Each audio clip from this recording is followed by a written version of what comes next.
Assalamualaikum warahmatullahi wabarakatuh. Eh, Sebelumnya kami berterima kasih kepada Bapak karena telah memberikan kami kesempatan untuk mempresentasikan tugas kelompok kami, yaitu yang berjudul Analisis dan Pemodelan Sistem Informasi Akuntansi pada Siklus Bisnis Perusahaan. Di sini kami mengambil perusahaan yaitu Jeko Donat dan Coffee. Disusun oleh Intan Nuraini, Putri Natasha, dan Sabrina Ramadhani. Tanpa memperpanjang waktu, kami langsung saja kepada materi yang pertama yang akan disampaikan oleh teman saya Putri Natasha. Kepada Putri Natasha, kami persilakan. Baik, terima kasih moderator. Saya Putri Natasha. Kita akan membahas terlebih dahulu bagaimana profil singkat dari perusahaan tersebut. Namanya Joyko Donut and Coffee. Lokasi kantor pusatnya di Jalan Meruya Selatan, nomor 68, Jakarta Barat.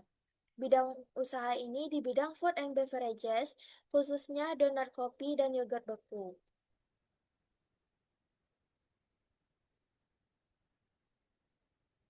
Selanjutnya, struktur organisasi. Yang pertama ada store manager. Store manager ini bertanggung jawab atas seluruh operasional toko dan franchise, mengatur jadwal kerja karyawan, mengawasi stok bahan baku dan produk jadi, memastikan kualitas pelayanan dan produk sesuai standar perusahaan, serta membuat laporan operasional harian untuk dikirim ke kantor pusat. Yang kedua yaitu kasir, tugasnya melayani transaksi pembayaran pelanggan, menginput transaksi ke sistem kasir, mengelola uang tunai dan non-tunai, serta membuat laporan keuangan harian. Yang ketiga yaitu pelayan. Tugas pelayan ini melayani pelanggan di area makan atau minum, kemudian mengantarkan pesanan ke meja pelanggan jika sistem dine-in, dan memberikan kepada kurir jika take away, serta membantu pelanggan jika ada pertanyaan tentang produk. Yang keempat, yaitu bagian produksi. Bagian produksi ini bertanggung jawab membuat dan menyiapkan donat serta minuman sesuai dengan pesanan, serta sesuai dengan standar resep dari perusahaan. Kemudian menjaga kebersihan area dapur atau produksi, dan mengatur stok bahan baku di dapur, serta melaporkan kebutuhan bahan baku ke store manager. Yang kelima, cleaning service, tugasnya menjaga kebersihan seluruh area toko. Selanjutnya, produk atau jasa utama dari perusahaan ini yaitu donat dengan beragam varian rasa dan topping, lalu ada kopi, serta ada frozen yogurt. Selanjutnya, sistem informasi yang digunakan perusahaan ini yaitu menggunakan point of sale system untuk mencatat penjualan, inventaris, dan transaksi harian di setiap outlet. Sistem ini langsung terhubung dengan database pusat. Selanjutnya saya kembalikan ke moderator. Terima kasih kepada Putri Natasha. Selanjutnya akan dilanjutkan oleh materi teman saya yaitu Sabrina. Kepada Sabrina dipersilakan. Baik, terima kasih pada moderator. Saya akan menjelaskan tentang narasi proses bisnis dalam revenue cycle. Nah, pertama-tama pelanggan ingin membeli donat dan kopi di perusahaan Jeko Donuts and Coffee ini. Jadi, pelanggan memesan produk secara langsung di gerai atau melalui platform online. Nah, pelayan atau service crew menerima pesanan pelanggan dan membantu menjawab pertanyaan pelanggan terkait produk. Setelah pelanggan sudah memesan menu yang diinginkan, kasir kemudian menginput transaksi ke dalam sistem point of sale atau POS. Terus mencatat detail pesanan, menghitung total pembayaran hingga sistem POS mengeluarkan faktur pembayaran yang akan diterima oleh pelanggan. Dan POS pun akan otomatis memperbarui stok produk secara real time. Begitu juga dengan pembelian secara online. Kasir juga melayani pembayaran tunai maupun non-tunai dan membuat laporan keuangan harian yang diserahkan kepada store manager. Setelah orderan diterima, bagian produksi yaitu atau kitchen crew atau baker akan menyiapkan menu sesuai pesanan dengan standar resep perusahaan. Mereka juga menjaga kebersihan area dapur dan mengatur stok bahan baku. serta melaporkan kebutuhan bahan baku kepada store manager. Cleaning service juga ikut serta menjaga kebersihan seluruh area toko agar operasional berjalan lancar dan nyaman bagi pelanggan, termasuk membersihkan plat atau gelas sisa pelanggan, yaitu dengan mencuci plat atau gelas yang kotor dan membuang sampah sisa pelanggan. Nah, setelah itu pelayan mengantar pesanan ke pelanggan jika sistem dine-in dan memastikan pelanggan mendapatkan pelayanan terbaik untuk pesanan online. Pelayan akan memberikan pesanan untuk diambil oleh kurir pengiriman. Selanjutnya, kasir menerima pembayaran dari pelanggan dengan berbagai metode dan mencatatnya di sistem POS, kemudian mengelola uang tunai maupun non-tunai. Untuk uang tunai, pelanggan memberi uang tunai kepada kasir, dan kasir pun memberi konstruk pembayaran kepada pelanggan. Dan untuk non-tunai, pelanggan bisa menggunakan kris atau kartu kredit. Pada akhir shift, kasir membuat laporan keuangan harian yang kemudian diperiksa oleh store manager.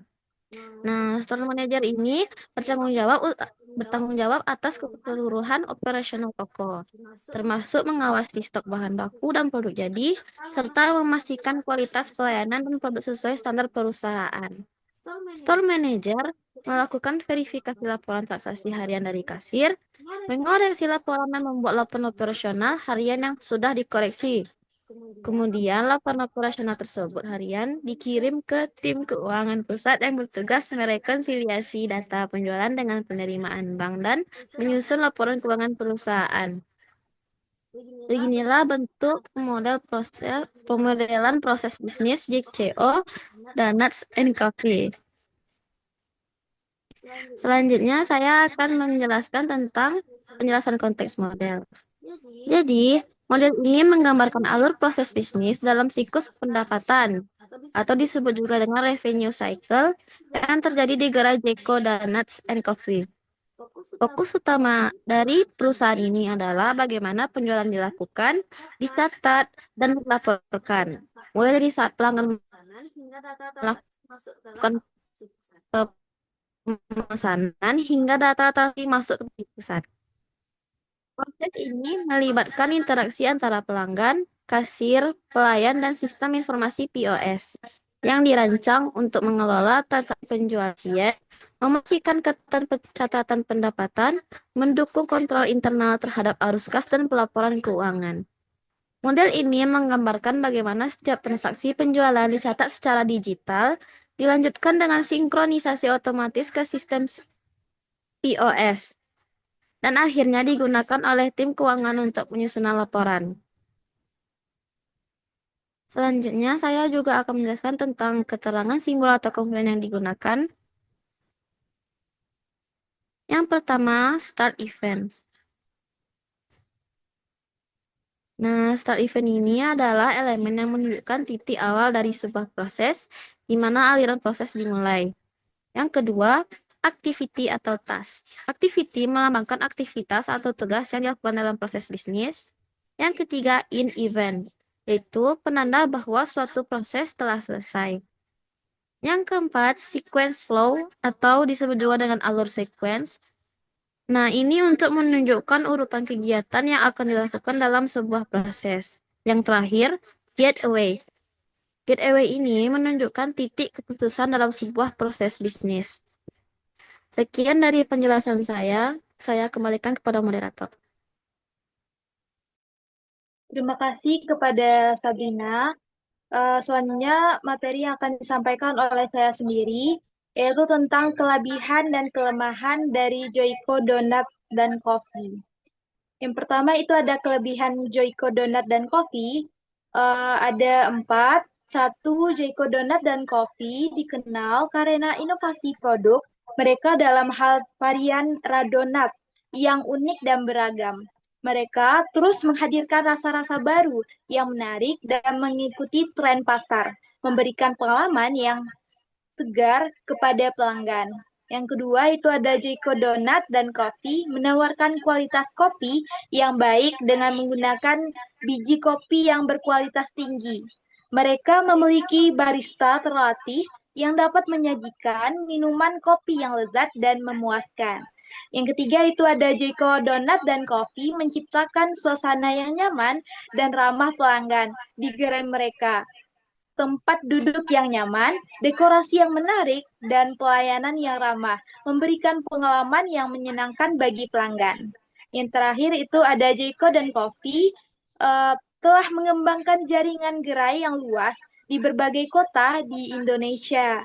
Keberadaan gerai mereka yang mudah dijangkau membuat produk mereka dapat dengan mudah diakses oleh banyak pelanggan. Selanjutnya itu ada kekurangan.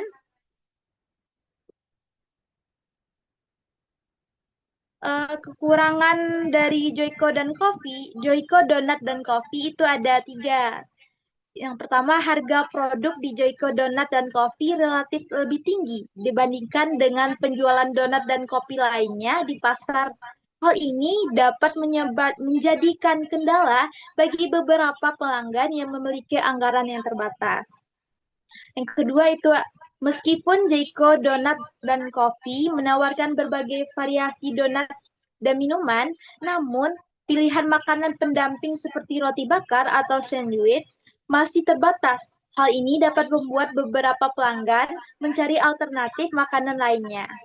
Yang ketiga itu ada meskipun donat adalah produk unggulan Joyko Donat dan Coffee, namun fokus yang terlalu besar pada donat dapat membuat mereka kurang diversifikasi dalam menawarkan produk makanan lainnya. Hal ini dapat membatasi pilihan bagi pelanggan yang mencari variasi baru. Mungkin hanya itu yang saya dapat sampaikan tentang kelebihan dan kekurangan Joyko Donat dan Coffee. Lebih kurangnya saya mohon maaf. Wabillahi taufiq wal hidayah. Assalamualaikum warahmatullahi wabarakatuh.